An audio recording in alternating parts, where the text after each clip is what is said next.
Oh. All right, everybody, get ready. We're here in the mirror. We're in the middle of nowhere here in Dragon Con. We are, I swear, we're going to try to do something a little differently. We're with the really cool Craig Parker, and you guys know him. I'm willing to bet everybody knows you from a little film. It was a teeny tiny film. Tiny little indie film. It was like it was a blip on the radar.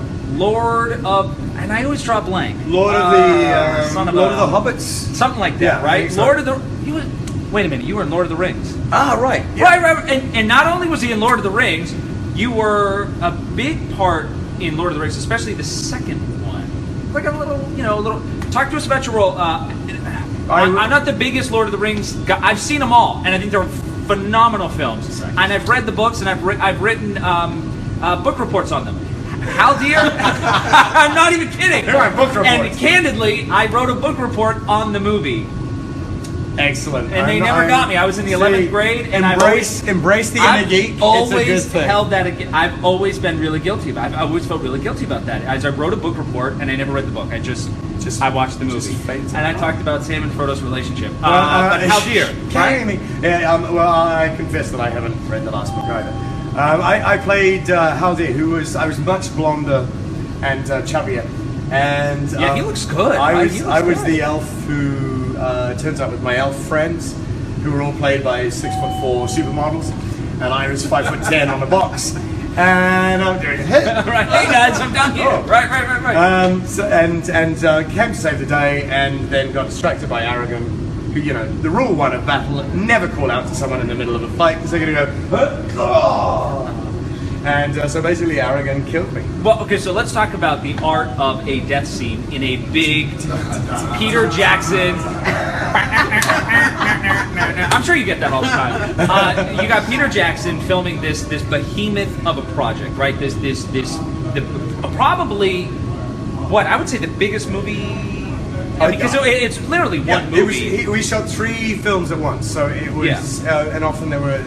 I don't think I'm exaggerating. At times there were 5 different production units shooting at the same time in New Zealand. And and Peter would have a tent with all these satellite links. Right. And this is 12 years ago, so that technology was quite new, being able to do that. And he would be directing on one set. He'd rush in, he'd check the shots that another director was doing on a different set. Go, okay, rush back there, check this. So it was. Is it hard to kind of? Well, not for us, but this is. One of the aspects of his genius is that he could understand everything that was happening, all at once, and create some kind of semblance of order in the film. So before we keep going on in the interview, I'm sure people who are watching us are probably like, where the heck are we? Craig brought us here, by the way. He was the one who was like, we're going to jump in the elevator, and we're just going to try to find some space to do a live interview. Well, and I was convinced you were taking me to the basement and to kill me. I mean, this is like no man's land in Dragon Con. This is like where you don't want to be. This still could happen, but I figure if I do the interview and then say goodbye on camera and then slaughter you, I'll have an alibi. We're in the bowels of the Marriott, and Dragon Con is amazing. It takes over 5 hotels, and we are a nightmare of disorder to the hotels, but what amazes me here is the staff are they're either faking it really well or they get off on the craziness of it too. So it's amazingly welcoming. You get to creep through these back alleys and people are always like, hey, we're having a great time. Yeah, I'm kind of shocked that nobody's stopped us. I was half expecting to be like, who's the heck? Yeah, exactly. As so the badges of power. I want to talk to you. You've got a zillion and one fans. I want to know how Dragon Con, because this was my first con experience, right? How does Dragon Con stack up to the Comic Cons, the New York Comic Cons of the world? The great thing about Dragon Con, I came here in 2004, was the first time I came. My friend Donna, who helps me out when I'm here, she said, you've got to come to this thing.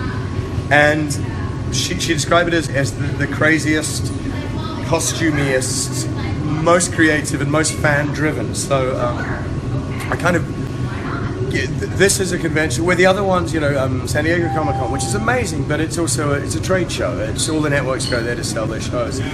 This is very much by the fans for the fans. So it's about cosplay and it's about groups. And Have you ever seen you cosplay?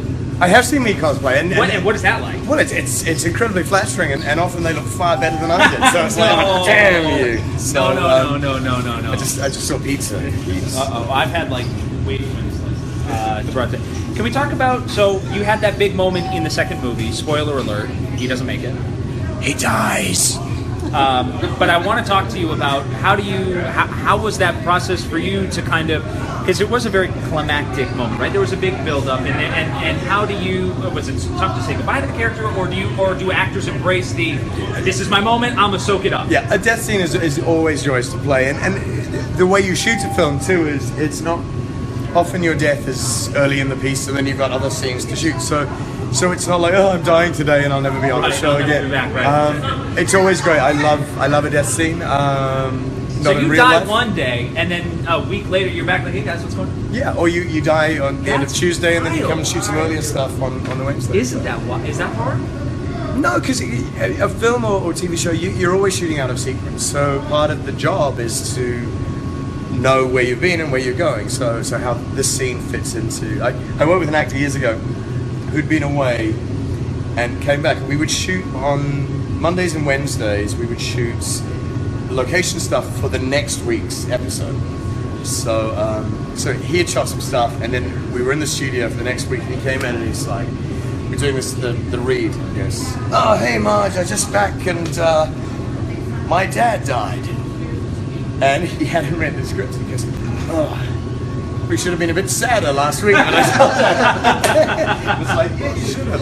So yeah, you get used to, you need to look after your continuity, where you mean. So let's talk about we're with CBS here in Atlanta. God bless CBS. What are your thoughts so far on the con so far? It's the 30th anniversary of Dragon Con, and you said 2004 you came here was your first time, yes. So 12 years ago. I got to do my math. I went to Emerson College. We didn't have to take math. 12 years ago. How is it today from 12 years ago? Well, obviously I was a very young child. He still looks fantastic. Shut up. He still looks great. And come on now. No, it was wonderful. I'd done a few conventions at that stage, and I came here with a whole lot of Lord of the Rings buddies. So we had a great time, and I had a lot more energy then, and this place, the daytime is, there's signings and panels and photo sessions and things. But nighttime is this huge party that spreads over 5 different hotels, and it's crazy. And I was much younger, could stay out a lot longer, and so we had the most amazing party. How late did you stay out last night? Last night I was in my room I had to do some meetings, so I finished up about 9. No. And I had one beer and I was supposed to go out and meet friends. I got fried chicken, the best fried chicken you ever get is in Atlanta. Absolutely. And I stayed in. I watched an episode of The Tudors on Netflix and went to bed. Good for you. That's my crazy life. Rock and roll. So now, are you still close with the people that you made the movie with? Are you still? For Rings, these events are great. We often, you run into people from different shows. I was with John Rhys Davies a couple of weeks ago. Run into Billy Boyd and Dom and lots. And so yeah, we kind of run into each other through that. But everyone's lives, including yours. Let's talk about some of the. Well, yeah, you end up being a bit of a gypsy. That I do a show that CBS produces for CW called Rain plug those, and we shoot in Toronto. So you get a job. Very few things shoot in LA, which is, I guess, my home. But you get a job and you go, great. It's like, well, you're on a plane tomorrow for the next 3 years up in Toronto or North Carolina or different places. Atlanta's huge. You filmed in Atlanta ever? I've never done. Because it's becoming, obviously, it's kind of the enormous. Hollywood of the South. Yeah, absolutely. And, tax deals and... Yeah. And Tyler Perry. And Tyler Perry. It's fantastic. That's maybe we can do a project down here in Atlanta, and look, we can get fried chicken together. That'd be great. That'd be so good. What's some stuff that you're working on that you want to let the viewers out there know that you got some stuff coming up, because you're a busy guy. We've started. We're shooting season 4 of Rain now. We've got a week hiatus, so I can be here. Not so I can be here, but we just happen to. Guys, I demand in my contract Dragon Con week. I want the entire production to shut down for a week so I can make Dragon Con. So we're come in. Do you want to take a? You want to? We're on live right now. You want to give him a hug? You know, like Lord of the Rings. Craig Martin from Lord, and he was the guy. No, everybody cares. Yeah, everybody cares. They're just so sick of us disrupting. So you're working on Rain. Working on Rain. So we're back there. Start episode 8, and I think that gets back on air on CW in the fall. Not quite sure where. So you like to do these more elaborate projects, right? Because there's. I love do you ever doing get to go to work just as you know? Well, I go to work Craig Martin like this. You know, this is how I go to work, and then you put on. But then they dress you up. And 15 all that. layers of leather and go out into sweltering What's humid that like? heat. It's hideous. And you go. That's how you stay so thin. Is because you just you spits the whole time. When I tell you take off the leather pants. I believe that. I don't want to. You know what? This is a PG. This is a PG crowd right now. We don't need to go there. Anything else you got going on? Anything? No, that sort of takes us up until December. So I think we find out soonish whether we do a 5th season as well to wrap up the whole story. So at the moment, I know what I'm doing until December. After that, it's like the franchise that I'm sure you'll be associated with forever, which would be Lord of the Rings, which was huge. Won I don't even know how many Academy Awards over if you look at all 3, the third one won 11, and combine all 3 of them, a zillion. a zillion. That's this is Emerson Mass. I'm telling you, Emerson. Yeah, he's very correct in that. Let's talk about these elaborate fans that come up to you. I'm sure you get it all the time, right? Well, it's not just at Dragon Con. It's probably you go get a cup of coffee, and somebody says, "Oh." I'm pretty much unrecognizable in rings. So at these things, I meet a lot of people who love the show, the films. In the real world, not so much that, but you do. But the lovely thing about someone described it very, very well when I was much younger and sort of first doing television in New Zealand. And I worked on a show that everyone in the country watches. So very quickly you realize, oh, I'm famous.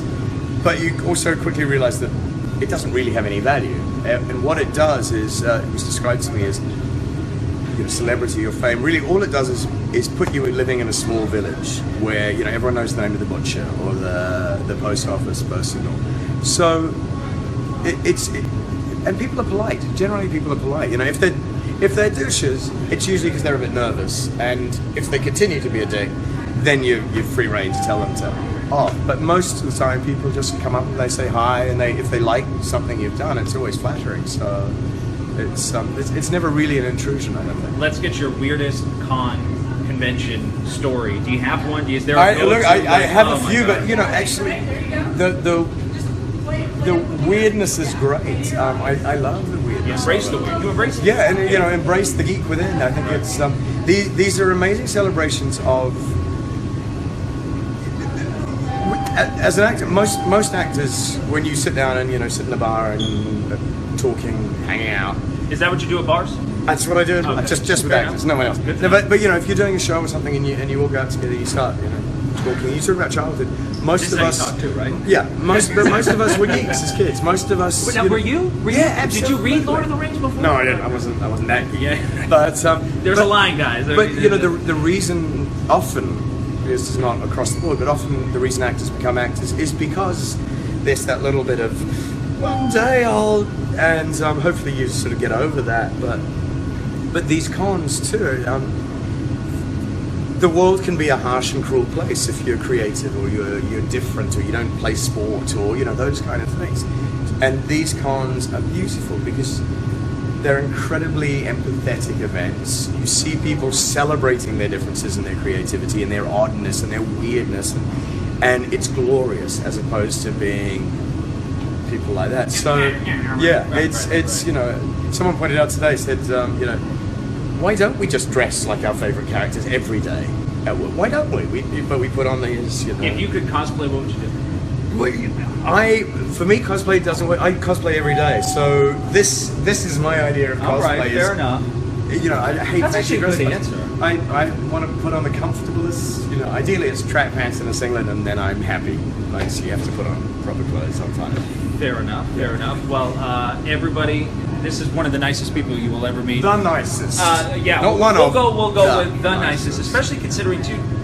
You were in just such a a huge film, and your head's the size of a normal guy's head, which is a blessing. Unless we do this. Bum, bum, bum, bum. High fantasy, right? Like they don't make them like my man CP over here. It's so sweet. He's saying these nice things, and I'm about to go and slaughter him in the basement. I know. Again, I'm kind of worried. I'm trying to drag this one out because I'm like, guys, please send help.